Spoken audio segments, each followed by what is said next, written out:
இந்த புரட்சி படம்லாம் பேசிட்டுலாம் யாரும் இங்கே வந்துட்டு இருக்காதீங்க. கேவலமான படம் இதெல்லாம்.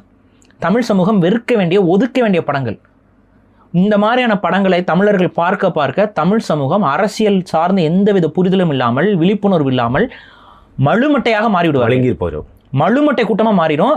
அந்த திரையரங்கில் கைதட்டி சிரித்து கொண்டிருந்த அத்தனை பேரும் என் கண்ணுக்கு அவ்வாறாகவே தெரிந்தார்கள். அதில் நடக்கிற அந்த ஒரு சீனில் ஏதாவது ஒரு சீன் உனக்கு நடந்துச்சு அப்படின்னா உன் லைஃப்பில் அது வந்து எவ்வளோ சீரியஸான கேவலமான ஒரு விஷயம் தெரியுமா? அது ஒரே ஒரு நல்ல விஷயம் இந்த படத்தில் நடந்திருக்கு, அதையும் நான் சொல்ல மாட்டேன். நடுவில் இந்த டியூன்னு பேசுகிற ஒரு கலாச்சாரம் இருந்துச்சு. இந்த படம் வந்ததுக்கு அப்புறம் ஒருத்தன் இன்னொரு ஆணை பார்த்து டியூடுன்னு சொன்னானா செருப்பு கட்டி அடிக்கிற ஒரு சிந்தனை வந்துவிடும். ஆகவே அந்த ஒரு ஆங்கில வார்த்தையை தமிழ் சமூகத்திலிருந்து அப்புறப்படுத்துவதற்கு இந்த படம் ஒரு புரட்சி படம் அப்படின்னா நம்ம சொல்லலாம்.